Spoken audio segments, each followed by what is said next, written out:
Hola, ¿te gustaría conocer una de las maneras favoritas que Dios tiene para derramar su misericordia? Entonces, quédate con nosotros.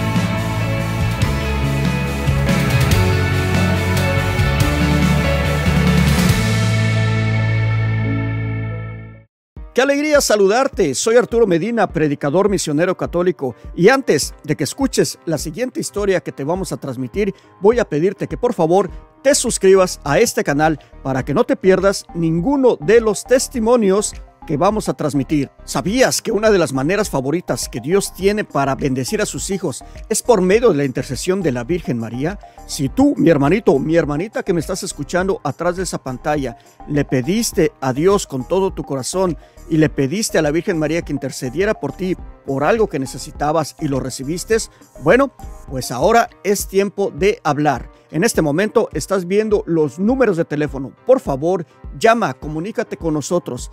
Manda un mensaje regular o un mensaje por vía WhatsApp. Te contestamos, nos ponemos de acuerdo, grabamos tu testimonio y lo damos a conocer a todo el mundo. Todo el mundo tiene que saber que Dios es poderoso y que la intercesión de la Virgen María es real. Así que ya no estés esperando, llámanos o mándanos un mensaje y te contestaremos. Y ahora, ¿estás listo para escuchar un testimonio fabuloso donde Dios hizo una gran obra en uno de sus hijos? Pues adelante. Bendecido día, hermanos. Mi nombre es Carmen y hoy les voy a hablar sobre la gran misericordia de Dios aún después de la muerte. Mi papá murió hace 2 años. Su nombre era Alejandro Hernández. Él murió de cáncer. Mi papá no era un hombre que estuviese envuelto en las cosas de Dios. No iba a misa, no comulgaba, no sabía ni rezar, pero creía en Dios. Incluso él nunca quiso sacar su licencia de manejar porque decía que él con la licencia de Dios tenía. Él tenía un buen corazón, pero no tenía el conocimiento sobre la palabra de Dios y no vivía una vida de acuerdo al mandato de Dios. Él era alcohólico, desobligado en el hogar, mujeriego, y nunca nos dio a nosotros como hijos un buen ejemplo, un buen consejo. Él nunca se involucró en nuestra educación. Nosotros crecimos con mi mamá en México y él trabajaba aquí en los Estados Unidos. Y solo iba si acaso una vez al año a visitarnos. Y cuando llegaba, era directo a la cantina con los amigos primero antes que a la casa. Cuando llegaba a la casa era con amigos y si era en la noche, a levantar a mi mamá a cocinar para todos. Así crecí. Me casé y me vine para Estados Unidos con mi esposo. Después de un tiempo se trajo a mi mamá y a mis hermanos para acá. Y así siguió su vida. Con mujeres, al alcoholismo, con fidelidad hacia Dios y hacia sus hijos. Cuando él empezó a estar enfermo, fue muy difícil para él, porque él no era el tipo de persona que iba al médico. Después de un tiempo, le diagnosticaron cáncer. Cáncer de próstata tuvo él. Y ahí empezó su calvario. Quimioterapias, andar con sonda y mucha medicina. Él era muy duro, muy poco expresivo, especialmente con mi mamá. Siempre la engañó con otras mujeres, siempre fue machista y autoritario. La mayoría del tiempo la trató mal, pero aún así, en esa etapa de su enfermedad, mi mamá lo cuidó, lo atendió y siempre estuvo ahí para él. Poco a poco su enfermedad lo fue ablandando. Personas que lo visitaban le hablaban mucho de Dios. Le decíamos que entregara su sufrimiento a Dios, que le pidiera perdón, que se acercara a Él. Su corazón se fue suavizando y él le pidió a mi mamá que le enseñara a rezar, porque él no sabía, ni siquiera conocía el Padre Nuestro o el Ave María. Mi mamá oraba con él, le compartía citas bíblicas y le explicaba lo que significaba. Un día hablé yo con él que necesitaba confesarse, que necesitaba visitar al Santísimo, poner su vida en las manos del Señor. Cuando finalmente aceptó confesarse, me pidió ayuda para saber cómo llamarle a cada pecado. Por ejemplo, el andar con otras mujeres durante su matrimonio es el pecado del adulterio, le decía yo. Y así, un día hablamos de todo lo que él hacía, lo que nos lastimaba a nosotros como hijos. Y hicimos juntos ese examen de conciencia y se confesó. Y comulgó después de 40 años que no lo hacían. Llegó el momento que se puso más grave, que la morfina ya no le hacía el efecto, que era un dolor constante día y noche, que pasaba noches en vela con mi mamá, tratando de ayudarlo para que se calmara ese dolor.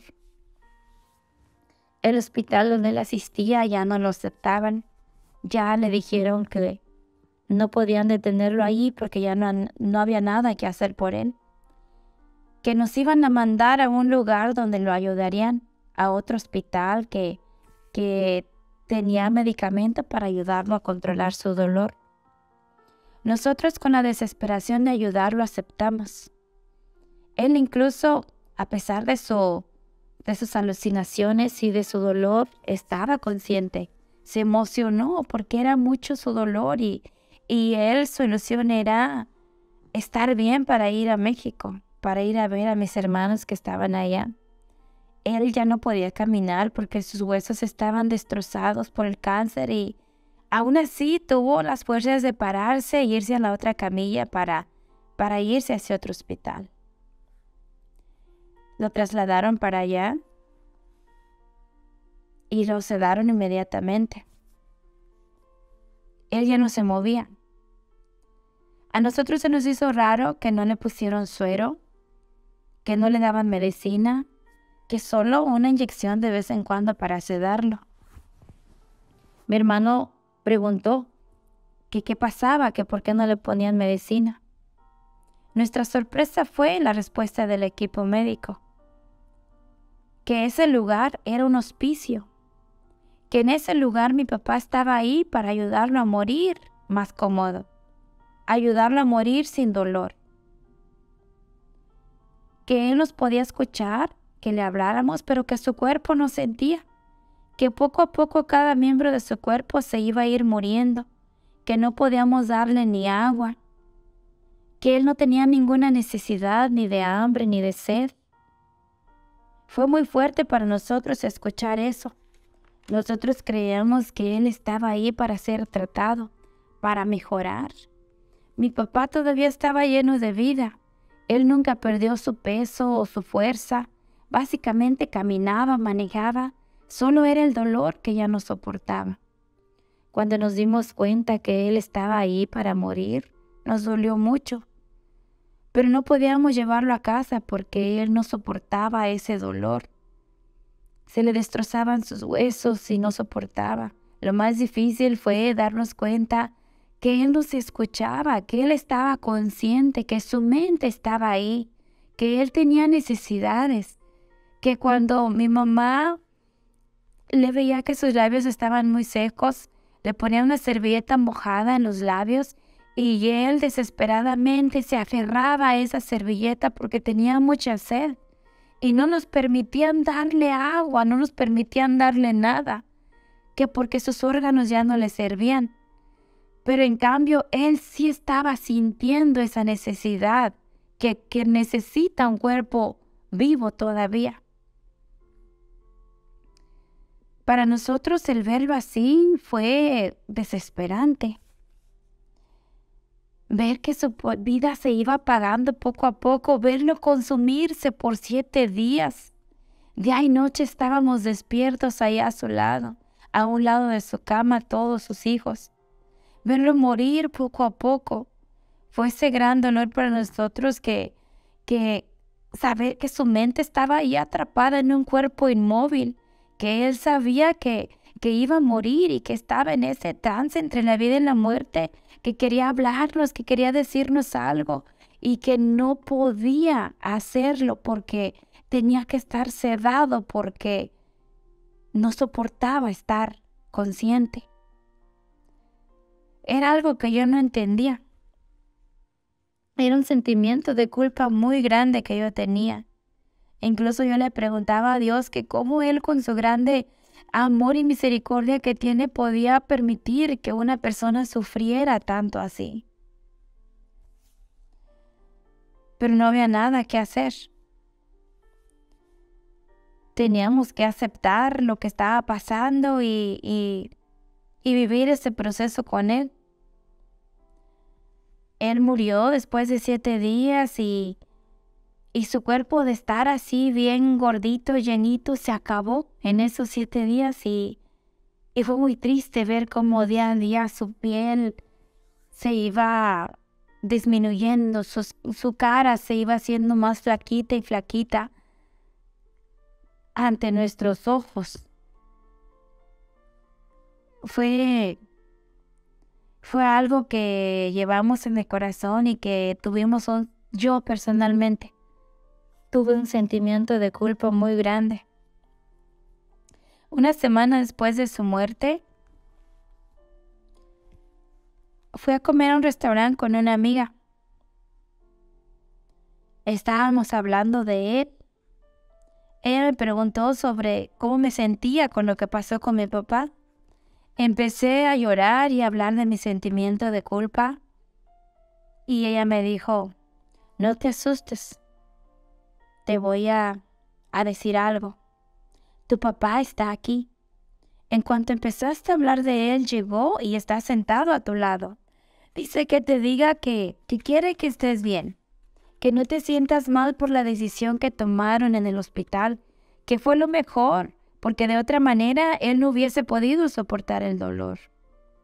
Fue impresionante para mí porque yo no creía en eso. Yo no creía que una persona que se hubiese muerto pudiera regresar a hablar, a poder manifestarse, conversar con sus seres queridos. Fue impresionante cómo yo le preguntaba y ella me contestaba todo lo que yo quería saber de ese trance de mi papá. Ella me lo podía decir, todo lo que mi papá le estaba diciendo. Fue una experiencia tan hermosa, podía sentir yo su presencia, pude recuperar mi paz, pude liberarme de esa culpa, pudo él tener esa gracia de poder venir a hacerme sentir bien. Fue mi primera experiencia de comunicación con él después de su muerte. Unas semanas después empezó a manifestarse con mi cuñada y mi prima. Nos sorprendió cuando la primera vez que mi prima o mi cuñada dijeron, vino su papá. Pero él venía en presencia, ellas lo podían ver, ellas podían hablar con él, pueden hablar con él como estar hablando uno a uno, cara a cara. Nunca le han visto el rostro porque siempre está agachadito cuando viene y habla con ellas, pero ven su cuerpo. A las 3 de la mañana es el tiempo en que él viene y habla con alguna de ellas. Son las únicas 2 personas con las que él se comunica. Nosotros le decíamos que le preguntara que por qué no nos venía a decir los mensajes directamente a nosotros. Pero dice mi papá que Dios ya no les permite a ellos comunicarse directamente con sus hijos, que pierden ese derecho cuando se mueren, que la obligación de un ser humano, la obligación de un padre, la tenemos mientras estamos vivos, que después de la muerte perdemos ese derecho de hablar con nuestros hijos. Lo impresionante es que dice que Dios con su gran amor, por su gran amor y misericordia, le dio permiso de intentar reparar sus pecados y hacer lo que no hizo después de la muerte. Él le habló y les muestra el purgatorio, los lugares de tormento y los niveles que tiene el purgatorio, dónde ha estado y por qué ha estado en cada lugar, el pecado que ha pagado en cada una de esas áreas. Él dice que él le ha mostrado cada uno de esos niveles, parte por parte, tormento por tormento. Él estuvo en la parte más profunda, en la oscuridad total. Él pedía luz, él pedía calor, él pedía que nos dijera a nosotros, sus hijos, que encendiéramos veladoras, que tenía mucho frío, que tenía miedo, que estaba muy oscuro, que le encendiéramos velas, que era lo único que le daba calor y que lo único que lo alumbraba un poquito y que le podía dar un poquito de paz ahí donde estaba, y que estaba en ese lugar pagando el no haber sido un buen padre y un buen esposo. Dice que ni volviendo a nacer le alcanzaría la vida para hacer las cosas correctamente como Dios quiere. Él desesperadamente manda mensajes a todos mis hermanos que cambien su manera de ser, porque Él está viendo todo el tiempo todo lo que cada uno de ellos hacen.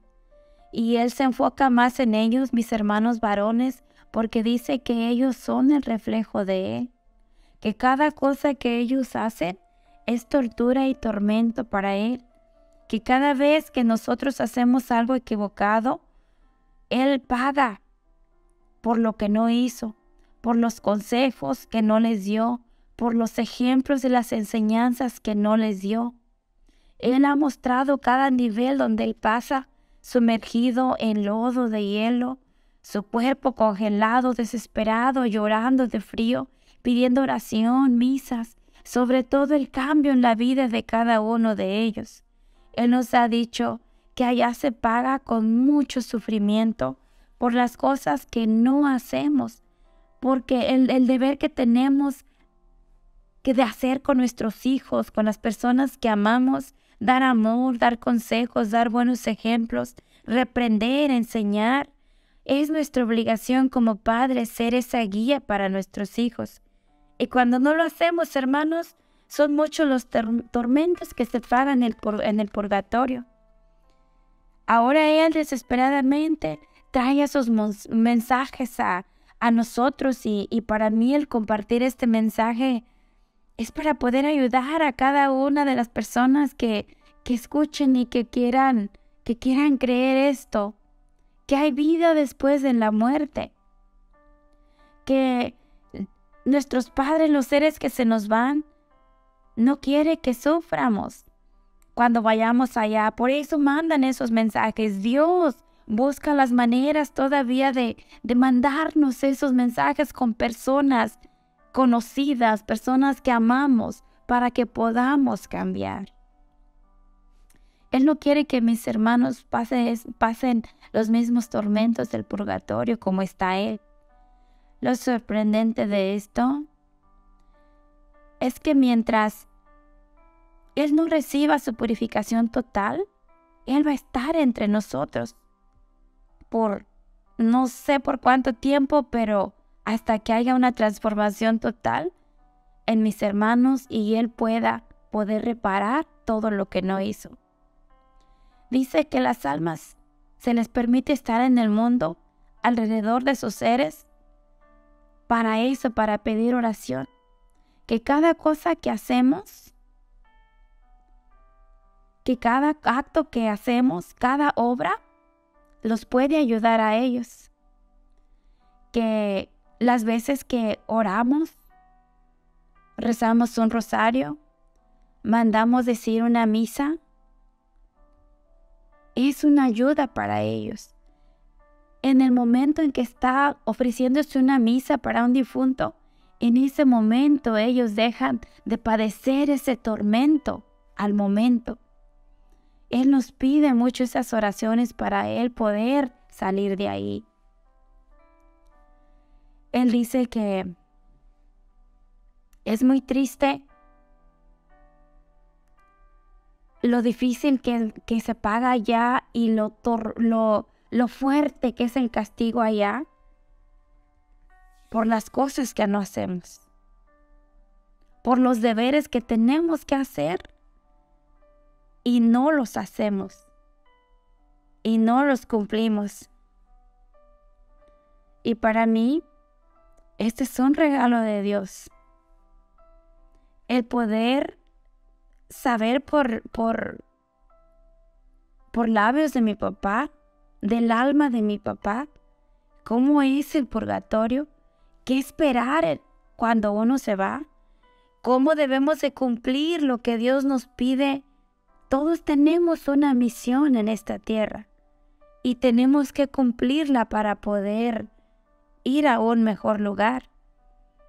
Y Él tuvo esa gracia de recibir esa misericordia de Dios, pero no todos vamos a tener esa bendición.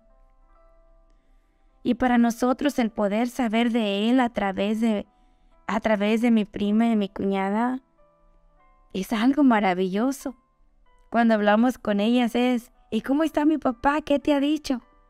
Hablar de él como si fuese una persona que solamente está en un lugar lejos. Mi papá quiere que cada uno de nosotros trabajemos en esa conversión. Quiere que cada uno de sus hijos hagan lo correcto. Para él poder estar bien y poder alcanzar la luz, ellos tienen que hacer lo correcto. Ellos tienen que alcanzar ese nivel que debieron de haber alcanzado si Él les hubiese dado ese consejo. Y así nos previene y nos advierte sobre la vida después de la muerte, sobre la misericordia de Dios que tiene con nosotros, de darnos ese permiso de reparar esa ayuda, de que alguien venga y nos diga que tenemos que hacerlo mientras estamos vivos. Es para nosotros un regalo maravilloso y poder ofrecer esas oraciones por ellos, poder orar por ellos, poder hacer lo que ellos nos piden que hagamos para estar bien. Mi papá antes de morir,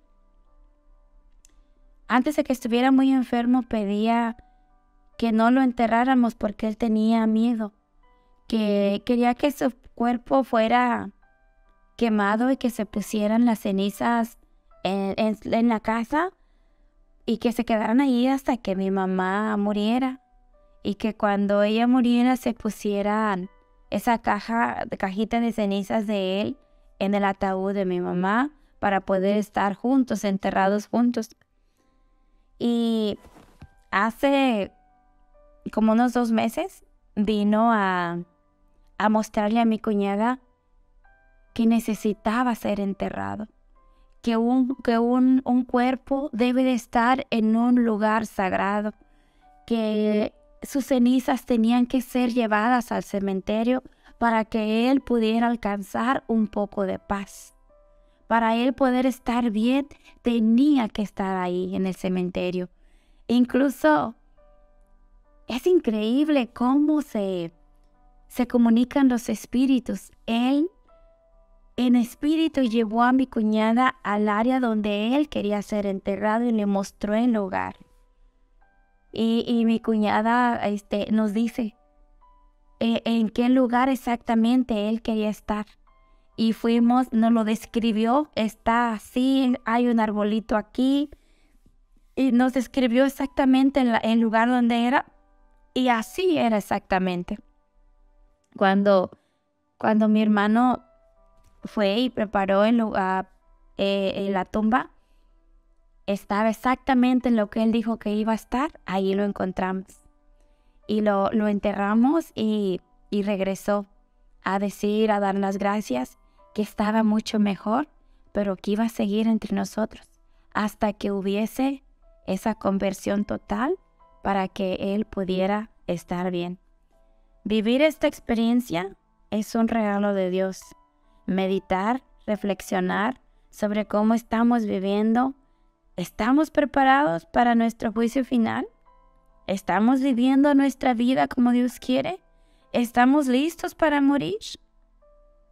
También mi obligación como hija, orar por esas almas del purgatorio, especialmente por el alma de mi papá, porque solo a través de nuestras oraciones ellos pueden salir de allí y gozar del eterno descanso en los brazos del Señor. Yo les pido, hermanos, que oremos, que el Espíritu Santo, nuestro Creador, derrame su luz sobre cada uno de nosotros y nos dé abundante gracia para seguir orando por las benditas almas del purgatorio y por esa conversión en nuestra vida. Amén.